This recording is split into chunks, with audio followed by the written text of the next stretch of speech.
You are about to watch a Frontline Fatalities shoutcast, brought to you by the Frontline Network. Sup, COH fans, and welcome to episode 20 of Frontline Fatalities Season 3, brought to you by the Frontline Network, presented by me, FatalSaint, and my guest co-caster of the day, Stephenn. Welcome to the show, Stephenn. Thank you, Fatal. Hello, everyone. How are you doing today? Yeah, I've been doing pretty well today. Doing pretty well. Yeah, very well indeed. Early for me, Awesome. Late for you, with 10 hours difference. But we managed to find a time where both of us were available, and I've been wanting to get you on the show for a while, but you've been busy, I've been busy, and stuff is going on. Yeah. But now we got a okay. game. It's finally working out. Yep. Yeah, finally working out. We got a game between yourself and Mordo47. You will be playing the Soviets on South Longres, and he will be playing the Germans starting out in the north. Do you think there's a major difference for Soviet playstyle starting in the south instead of the north? Yeah, I do think there is actually. When I'm playing north of Soviets, you really feel the effects on that northern cutoff. It's quite hard to defend against well microed Grans and MG42 base play, or even just pure Grand spam. But from the south, it's a very interesting matchup. I really quite enjoy it. The Soviets from the south, they've got a nice position, and likewise for the austere player in the north. Indeed. I think you're onto something right there. That cutoff in the north can be extremely brutal, and you can put some enormous pressure with all the cover from the small hay bales. There's even one right next to the cutoff itself, which actually offers heavy cover, and there's a couple of other ones that offers you yellow cover, quite a lot of bushes as well. So that cutoff can be extremely brutal. But let's get into this game between yourself, Stephenn, and Mordo47. We're at the 5-second mark. You ready to unpause, Stephenn? Yep. We'll unpause in 3, 2, 1, unpause. 6, 7, 8, 9, and 10. And compared to a lot of other players I always see on your stream playing with different units, different play styles, everything like that. Why do you do that? Why don't you go for the go-to metagame counters, so to speak? Yeah, I always try and mix it up when I can. It's just for my own personal enjoyment, really. Like, the more you can mix it up, the more you get it fun and you get out of the game. So, and I think people appreciate that when they view my stream as well. But in this game, especially when you're going South Langre, like I said before, you've got more of that option to mix up your playstyle as Soviets in comparison to the North, where I generally play more sniper-based play, just because it's a bit more safe. But it offers good potential on this map. And sniper, Soviet play when you're starting on North Longray can really punish your opponent if he camps your cutoff, I guess. You can basically stand inside your base and just take pot shots at his infantry trying to take your cutoff. That's exactly right. That's basically why I do it. It's just, it's so prone to that cutoff being hit that if they want it, they're going to take a manpower bleed. Especially since it's so open, they can't really avoid that sniper fire. Yeah, there are, obviously hedges cutting off that cutoff in your base, but if you start in the north. But apart from that, there's nothing to really hide behind while you're trying to take the cutoff or guard it, for example. You got some cover, but there's no shot blockers there. So, I guess that can be very punishing for your opponent when it comes to a manpower war. And I guess that's something you really got to do when you're playing as a Soviet, so just get as much manpower damage to your opponent as possible. Yeah, definitely. When I'm playing, I just try to win that manpower war, especially in the early game. Just it gives you more options going into the mid game. But sometimes I've noticed lately, it actually affects my contention on the fuel war in the global terms of scheme of it all. But that's always a mindset, even from Code 1. I'm just always aiming to basically win that manpower war. Yeah, okay, I see. Also, what do you think about the what is the go-to resources when you're playing as Soviets compared to playing as the Germans? Is there a difference? Is it always fuel? I've talked to various people and they say, Soviets gotta have that fuel, gotta keep teching, gotta out-tech your opponent and stay ahead. But when they're playing as Germans, they want loads and loads of munitions to get those heavy weapon upgrades. Yeah, most definitely, I agree. I definitely go for the munitions when I'm playing as austere. And you can even see my opponent here, Mordo. He's gone for, see where that munition point is in the center? That green cover, he's actually wired it off, just so he can get a bit better hold on it. That's a very good thing to pick up on. It lets you hold it better as austere. And when I'm playing as Soviets, I typically go for areas where I can deny my opponent their munitions, whilst also holding the fuel for myself. That's sort of the way I approach it as Soviets. I see. Yeah, that basically goes along with most of what other players say as well. fuel for Soviets, munitions for Germans. Keep the pressure up. Keep pushing, keep pushing. We got a small engagement on the right-hand side between an MG42. You try to get around it by using URA on the Soviets, an ability that you use quite often, I see, in some of your streams.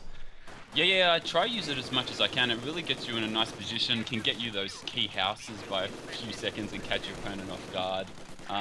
It's definitely one of the most cheapest abilities, but it's also potentially one of the most abilities that can have the biggest effect on the early game especially. So I use it wherever I can.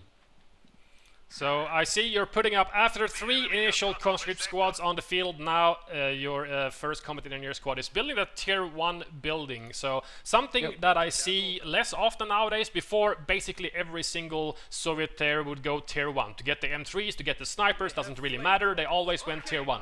I see a lot of tier 2 play nowadays from Soviets. What do you think about that? Yeah, T2 was something I always used to do, even when people were doing tier 1 base play, but I've gone back to the tier 1 base play now myself just to mix it up.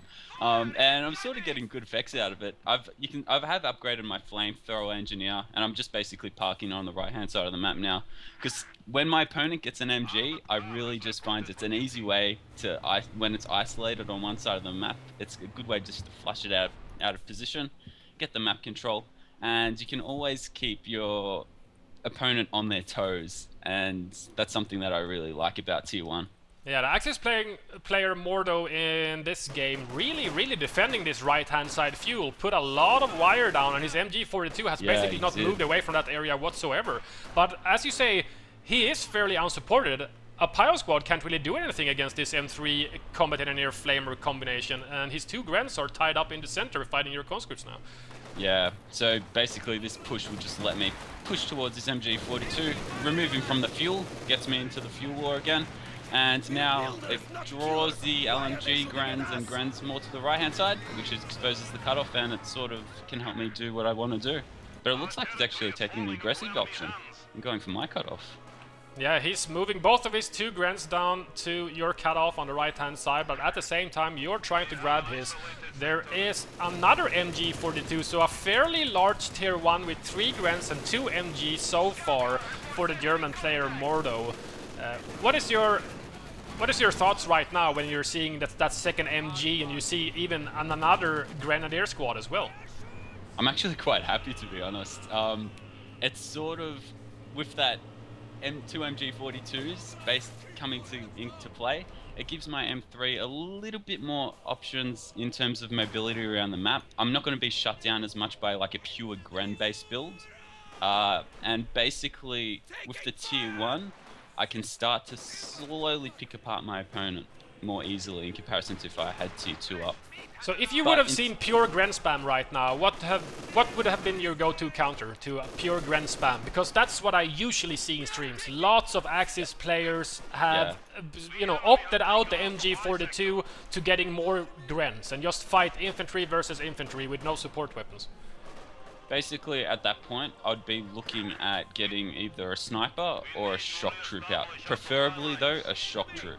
Because what I often find is when I go M3 with tier 1, my opponent will naturally stem to get an scout car out in order to counter my M3. That's sort of my little mentality, and something that I've been testing lately to counter opponents that will go mass Gren to Flamer half track or mass Gren to tier 3 tanks. Getting that M3 out, sort of, it's the mind game sort of thing. It forces that scout car, and the scout car is something that I want to burst, not the Flamer half track. So it gets me in that and makes my shots reasonably safe. Even though the scout car can take on the shots, I can still have a position on the map. And it sinks down their munition investment, especially when you've seen LMG Grens out. Yeah, I really like that. We do have the scout car out now from the German player Mordo47, and it is upgunned already. So he's spending his munitions to counter your M3. So I'm guessing it's doing its job. It's not only dealing damage to his MGs on the right-hand side, also denying him that fuel on the right-hand side.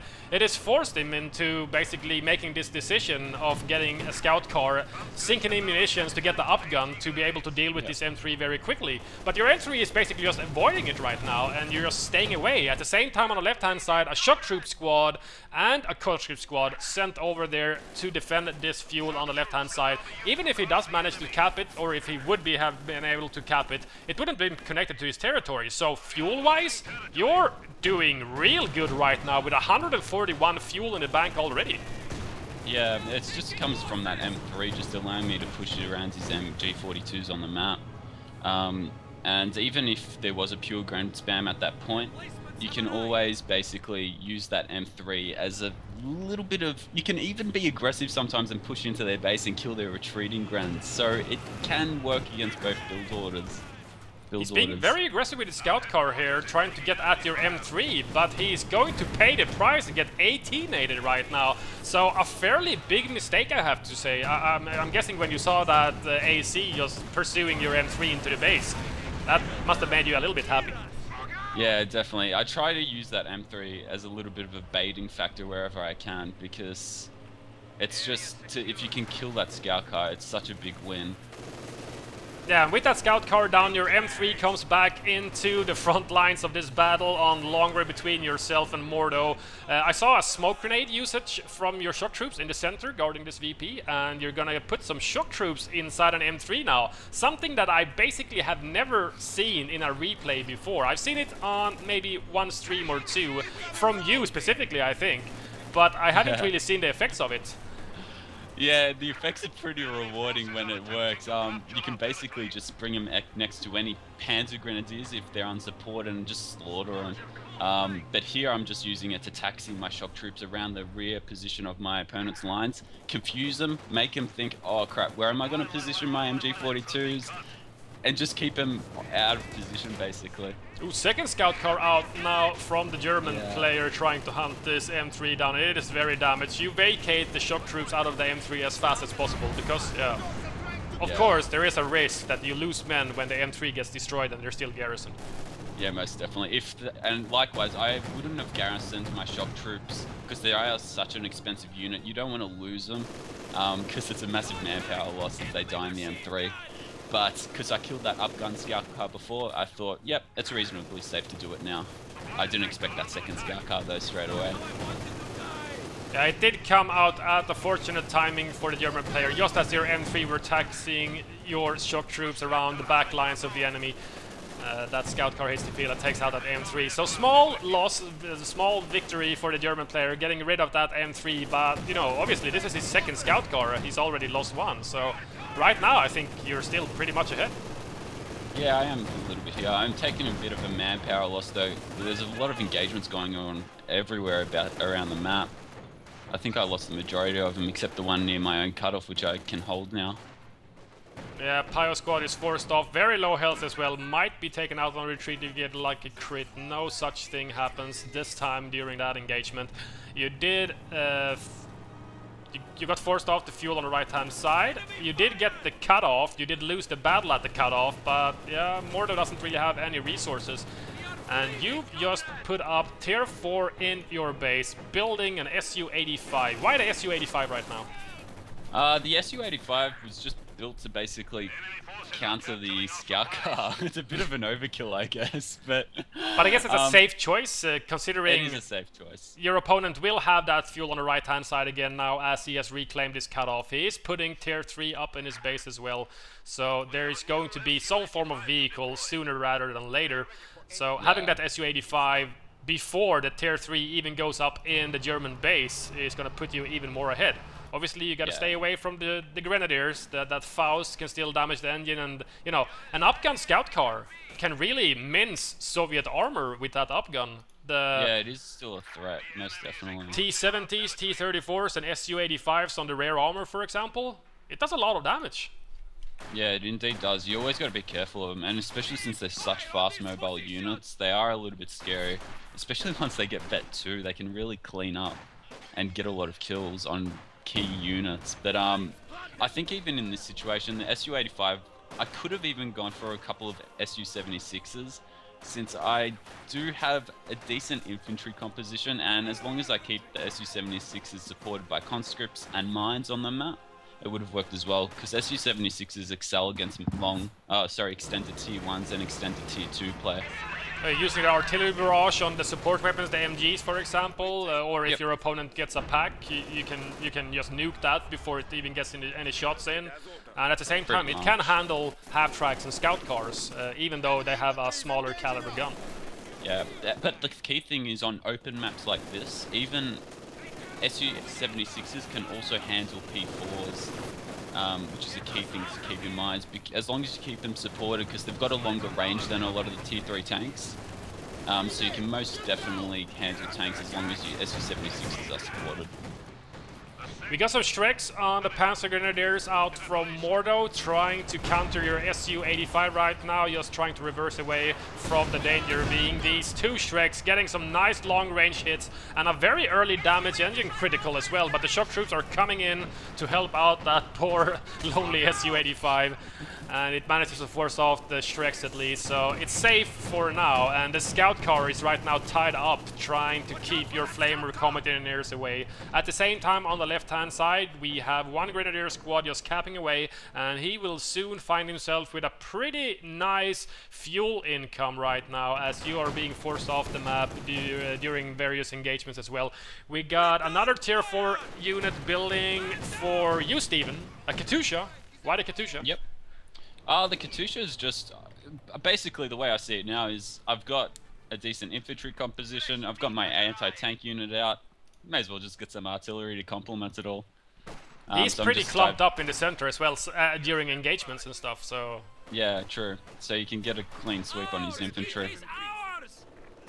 And it's one of those units, kind of like a sniper, for example. It deals damage, it creates casualties for your opponent, but it doesn't actually cost you anything compared to fighting infantry versus infantry, where you just trade blows. You know, a conscript dies, Yeah, exactly. one Gren dies, two conscript dies, another Gren dies, models, I mean, or the individual men. But compared to snipers and artillery, you deal damage, but you take none. You know, optionally. Unless you get attacked, of course, and lose your artillery. As long as you're careful. So this scout car now is Vet 2. Any thoughts about the general global veterancy in Company of Heroes 2? Yeah, it's a little bit funny at the moment how once units, especially with Osty, once they get to Vet 2, they're quite difficult to kill. They're not invincible, but it's something that I think should be changed. It just makes them a little, especially since how half-tracks and armed cars get vets so quickly. It's something that, yeah, I think would be changed for the better of the game if it was adjusted. Katusha opening up on an MG and some retreating German infantry as well. P4 combined with that upgun scout car on the left-hand side forced off your shock troops and a country squad as well. But you did manage to cut off that fuel income at least, so, you know, a little bit of a victory for you, denying the second fuel point from the German player Mordo. And his MG42s are taking casualties from this German sniper team over and over again. So, yeah, three conscripts, one shock troop squad into taking again Tier 3 or Tier 4, I guess, would be two options, and you just went with Tier 4 this game. Tier 4 is generally something I prefer on this map specifically, just because it's so long and open. The Su-85s excel a bit, but if it was a map like Samar, I'd definitely go Tier 3, just so you've got the mobility of the T-34s or T-70s, and you can go in and out of the buildings and still deal out some damage to your opponent. So it's mainly map-oriented, that decision. This would be a nice target for your Katusha right here. Your snipers, it would be. Your sniper is pegging away, and here comes the Katusha barrage. Just as I say that, I guess it was not only me that thought that was a pretty good target. Oh, that's a nasty rocket right there. It's too good to resist. Oh, that was brutal. Here comes the scout car now. After, strafe used as well from the German player. Strafe got my sniper. Just killed your sniper team. Yeah, they're dead right next to your Su-85. Yeah, I find that a little bit frustrating sometimes. You can react straight away, but the strafe still gets you. Here comes this upgun scout car dealing with your Katusha quite handily. Wow, the whole MG I think actually killed him. You did get an 18 nade in on that P4, at least slowing it down. But this Su-85 finds himself without support now, and you're forced to back away. So that Katusha dies, a little bit unlucky for you right there. But that scout Yeah, car really ripped that Katyusha to shreds in one volley. It was very well played by my opponent. I wouldn't say I was unlucky there. He basically pushed down the center. I had no vision across the center. I should have had more mines down. But yeah, very well played by my opponent there.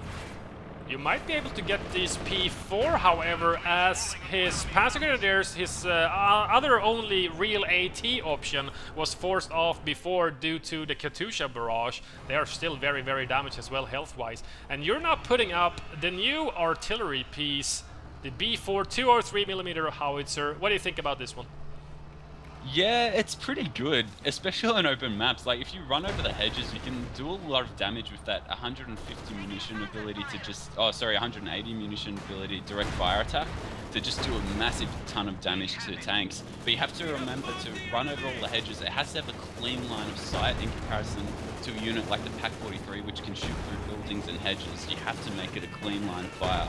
But for the stock standard artillery barrage, I particularly prefer the howitzers, like that just shoot a lot of shots in comparison to one massive slug round. But I did have to cancel it there because of my opponent's Shreks coming up the map. Oh yeah. Yeah. Unfortunate. But at least you didn't just hang around and complete it with the threat being so close to your base and then losing it afterwards. At least you had a time to cancel it, so... Yeah, that's true. It's something, I guess. Scout car now on the left-hand side, and you're now calling in a KV-1 on the field, something I haven't seen on a replay so far that I've casted. This doctrine whatsoever is one of the newer ones, isn't it? Or yeah, the it's one of Commander. the DLC ones. And I personally think it's one of the best DLC ones that came out of the recent batch. It's basically, it's a doctrine that allows you to go tier 2 or tier 1, stem to tier 4, and you can easily substitute T-34s for KV-1s without having to build the tech structure. It's a very good anti-infantry tank that can also take a lot of a beating, but it doesn't have the mobility of a T-34, obviously. It reminds me a little bit of the British Churchill from Vico. You know, that's a fairly slow, you know, average caliber gun. It's not really a tank killing unit, but it can take a ton of damage. Takes forever to kill it, and it's fairly good against infantry. Yeah. What do you think about the matchup? You know, obviously we've seen KV-8s versus Panzer Grenadiers with Shreks, and the Panzer Grenadiers melt in front of your eyes and you lose them. What do you think about the matchup between Panzer Grenadiers with Shreks against the KV-1?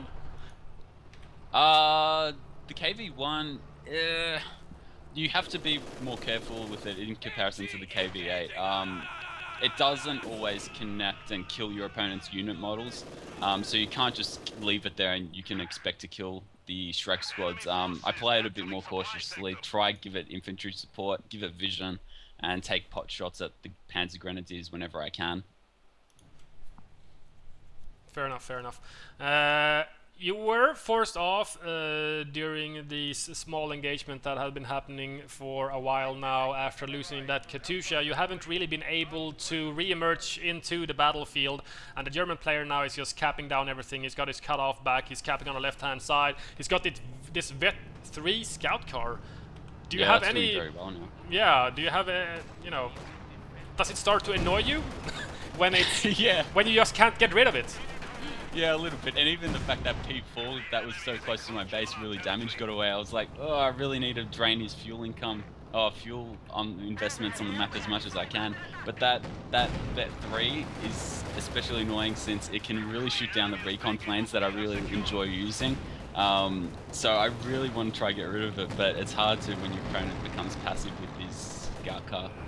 Scout car is really trying to shoot out on the plane. Not get lucky so far. Recon run, something that I see you using quite often as well. Yeah.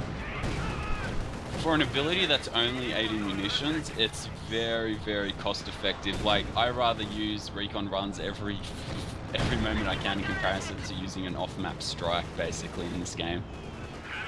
I just find information is such a great tool to win the manpower war in comparison to a lot of the off-map strikes.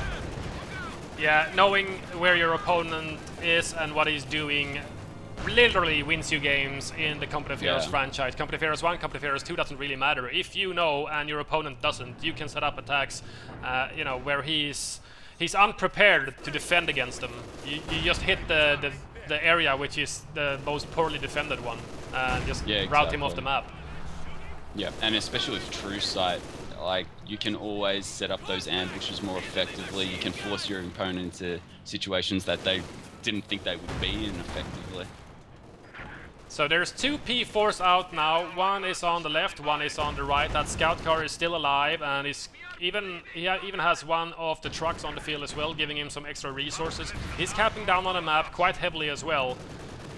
What's going through your mind right now after losing that sniper to the strafe? You don't really have anything that's super effective against the pass grenadiers, for example. And your artillery just shot at something, I'm not sure what. I just pounded the base. I tried to, the pack. I just tried to remove that so I could tank rush him. But now, really, against the Shreks, my best opportunity is just to keep my shocks always opposing him. Panzer Grenadiers tend to get a lot of veterancy with Shreks because they deal so much damage, and compared to Company Pharaohs 1, obviously you get XP for dealing damage, not just the pure kills. Yeah, you're quite true there. Oh, he drops a Shrek and loses a P4, going very aggressively against your KV-1 and Su-85. It is very, very damaged, that Su-85, and you start repairing it right off the bat as well. Artillery in the base. Try to take out that pack, as you said. It got 1 kill, so I guess he got 1 crew member of the pack, but no bullseye hit that time. No, no Strecked up Shock Trooper squad. Why the Shock Trooper squad and not the conscript?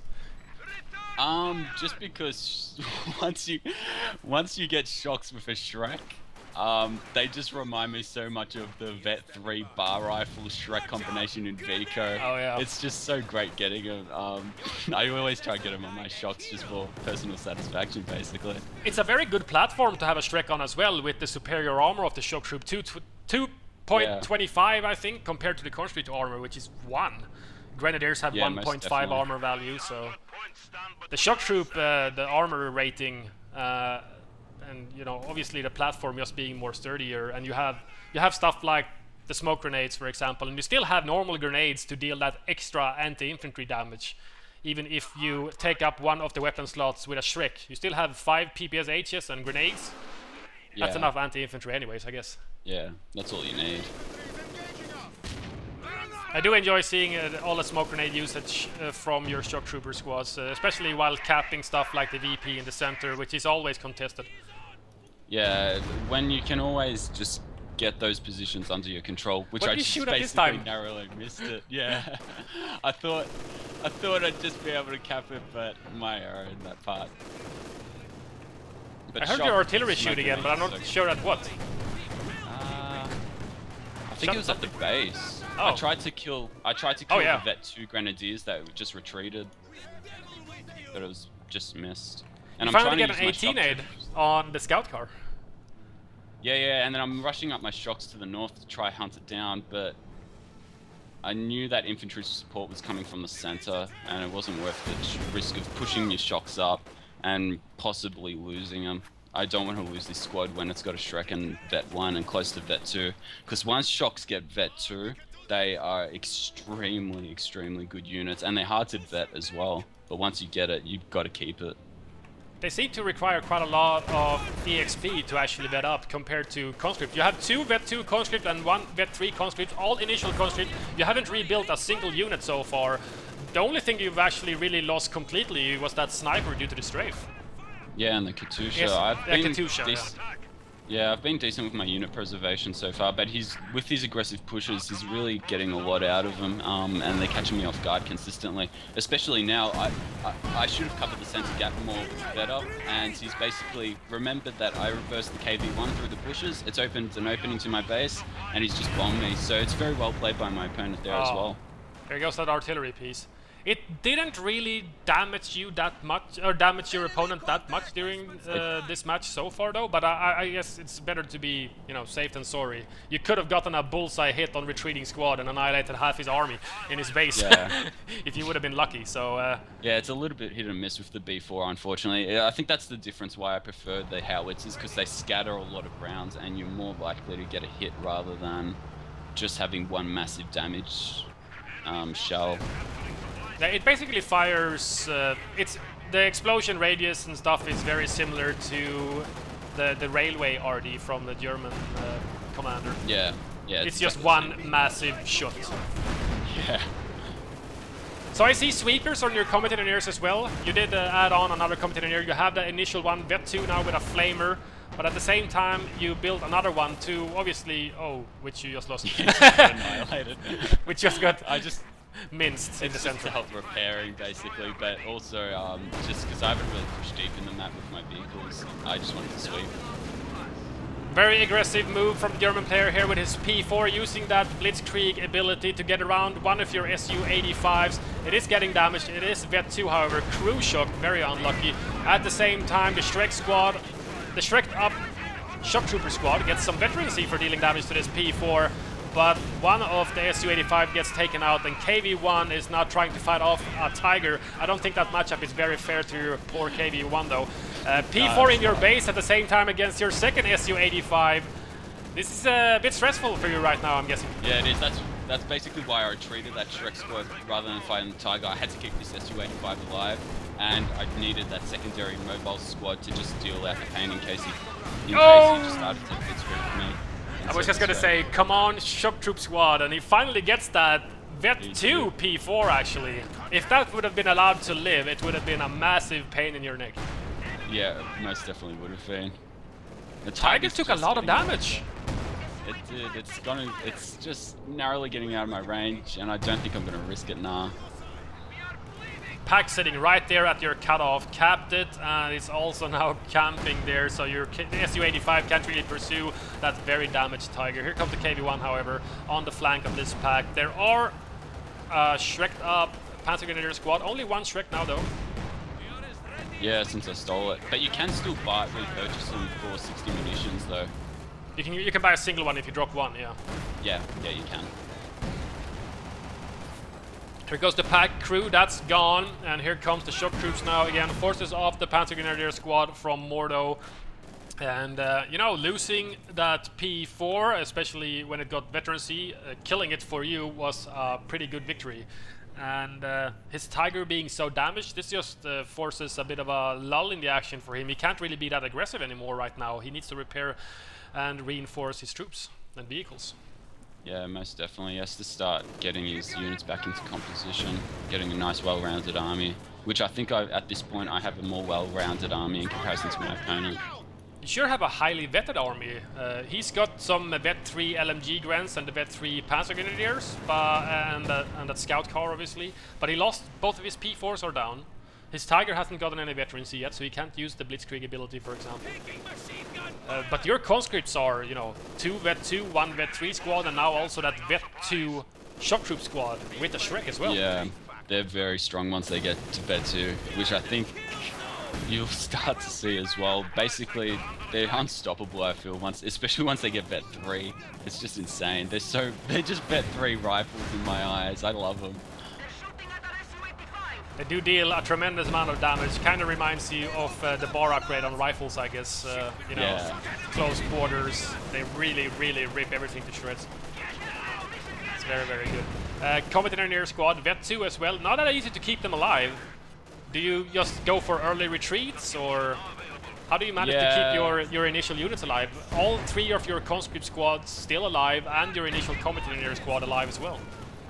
Yeah, I think I don't overextend a lot of my units, basically, just to keep in the manpower war. If I know I'm going to lose, I'll just retreat. I retreat quite early in comparison to a lot of other players. And you'll even notice, I use that ability. Did you see how fast those PGs dropped down in the center? Yeah, I saw that. That ability for Full Mother Russia, it is insane. It increases the damage output of shocks tremendously. And even that one Shrek, it does like, it took off a third of the damage of the P4. It's a very strong ability, but it's a very costly. 150 munitions gives you a nice speed boost, but for shocks it's perfect. Shiki, Katusha Barrage in the enemy's base, trying to finish off that Vet 3 Panzer Grenadier squad, and an MG that retreated as well. Oh, what was that? Oh, scout car on the left-hand side. Vet 3 finally dead. Gets taken out by the KV-1, rewarding it some veterancy as well. Nice grenade on an MG. Didn't do that much damage. I expected it to do more. Vet 3 shock troops now. Yeah, but now just in full retreat, because especially when you've got shocks with 5 men, they're very expensive to reinforce. I think it's like about 36 manpower off memory.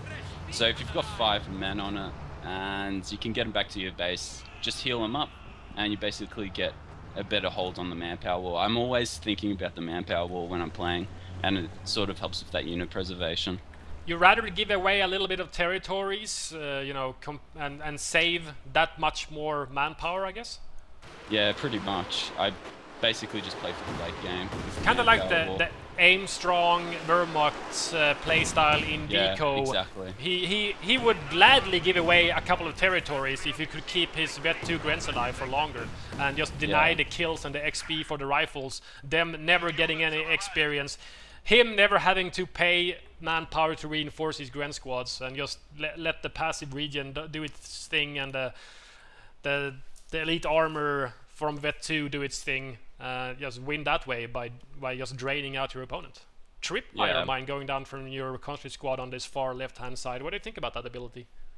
Yeah, I try to use it whenever I can. Whenever my conscripts are idle and they're far up on the field, I just spam tripwires everywhere. Because like I said before, that recon run, tripwire flares, anything that gives you more information, in the end, it's going to be a great benefit to you. And it's only 10 munitions, it's so cheap. But for what it can achieve, it's very much worth it. It usually always kills one man as well. Yeah, I've had to kill snipers as well in the past. That happens. It's pretty funny and annoying when that happens for your opponent, I guess. But yeah, it's for the model kills. It is useful as well. But when I'm using it, it's mainly for that vision bonus. Using a smoke grenade on a shock troop squad, trying to save your Su-85, trying to reverse away from this Panther Grenadier squad. Good use of the smoke grenades during this battle. It didn't save it this time, but it was a good idea. Yeah, anything you can do to buy a few extra seconds is good, but that situation didn't. I think you just ran over 2 of your shock troops. I noticed that as well. They were pinned with the strafe. Yeah. And the Su-85 was out of control. It ran over 2 shock troops. That's not very nice. Doesn't matter, I guess. So Su-85 lost in that engagement. Very aggressive use of the Panther Grenadiers. Fairly risky, but with Vet 3 I guess they have the durability to stay alive for a while. So even if attacking alone against this Su-85 and the shock troops and the conscripts and everything there, it would still be able to get out of the way in time, as long as he retreated in time, obviously. Yeah. You're regaining quite a lot of the territories on the map right now, pushing up quite aggressively outside of the German base. He's got 2 Pios, still repairing that Tiger on the far right-hand side of his base. It's finally fully repaired, but he has given away a lot of territories, being so passive right now as he was in need of repairing his vehicles. Yeah, I think after that Su-85 kill, it might have been a good idea just to bring up the Tiger. Even though it was pretty hurt, you don't have to always fully repair him to full health, just to make sure you have that field presence and you can still retain map control from an infantry-heavy army at this point, because I started to spam conscripts. I got out 4 conscripts just to help me quickly gain map control and protect myself from any Tiger rushes just with 18 aids. You managed to steal the pack as well, gets decrewed by the Panther Grenadiers, however. You still have that Shrek and the KV-1, but apart from that, these 2 vehicles now from the German player, 3 now, 2 P4s and the Tiger. They're fairly uncomfortable for you right now. Yeah, I think once I saw that, immediately I queued up an Su-85 just to get that AT capability up. I did steal that pack though, so having a pack and a Shrek squad is always something that's quite useful. This Shreked up shock trooper squad is doing quite a lot of damage to these unvetted P4s. 2 shots takes, it shaves off maybe 20% HP every hit. Yeah, it's just they have an insane amount of damage to shock troops. I don't think it makes a difference to the Shrek ability, but they can get in a lot of positions where they want to with that smoke grenade and just get a lot of damage off on tanks. They are, however, finally forced to retreat after marauding on the front lines, keeping these P4s at bay. They're fairly heroic, I gotta say. Vet 3 shock troops with a Shrek squad, keeping 2 P4s combined with a pack at bay. and this Tiger was the only one that managed to actually force them off the map finally. Yeah. I'm guessing he didn't. He's not very happy against giving you that Shrek, and that KV1 hit in the center, and those Panzer Grenadiers gets nuked completely by that Katyusha as well. Nice kill, Vet 3 Panzer Grenadier squad with 2 Shreks. I think he actually rebought the one that he dropped and loses it now. Yeah, pretty big loss there actually. It was a lucky round though from the KV8, oh KV1, sorry. But at this point, once you've got the infantry war 1, your tanks become a bit unsupported and you can be really aggressive with Su-85s. Because a massive push from you after killing those Panzer Grenadiers and using the KV1 as sort of a damage sponge. You force off all of the enemy armor, you get some criticals, kill the gunner, one of the P4s, you damage the Tiger quite heavily with your Su-85. You kill the gunner on the second P4 as well. You're now forcing off the MG guarding the center VP. Lots of stuff going on all of a sudden. Yeah, I think that's one of the strengths with the KV1. It really helps support the Su-85s just with strength. That P4 got taken out very quickly, and the second P4 was killed as well by an Su-85. And all of a sudden there's only one vehicle left, one tank in the arsenal of Mordo. Tiger, which is retreating back to his base, is getting continuously barraged by your Katyusha as well, losing his vetted infantry. I only see MGs right now. He doesn't have any conventional mainline infantry like Grenadiers or Panzer Grenadiers. A Mortar, 2 MGs, a Pio squad, and that Tiger is all that remains that can fight. Yeah, once you lose your mainline infantry, I feel in Company of Heroes 2, it's very hard to do much. I'm just watching this shock troop next to my Su-85 just spinning and spinning, but it's definitely, you have to make sure you're winning the infantry war in this game, and it's not something that you have to really make sure once you've lost the squad, you have to get it back on the field, whether it be a cheap Gren or a Panzer Grenadier when you can. And likewise, when I'm playing as Soviets, I always make sure I have about 4 squads. It's the magic number that can really sustain your army.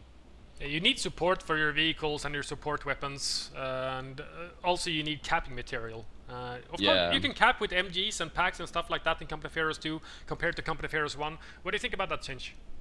I actually really like how the capping system is in Company of Heroes 2. I reckon it's a massive push forward for the game. It's just something that can let you be a bit more diverse with your army and let you basically work up the map in different methods and cap efficiently and effectively in comparison to Company of Heroes 1, where you'd mainly be doing it with pioneers and frontline infantry.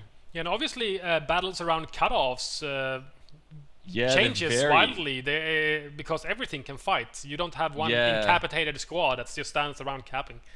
Yeah, and you can just, I reckon it makes for great engagements around points like that as well. You just have two armies contesting over the one point. Is it going to go either way? I very much like it.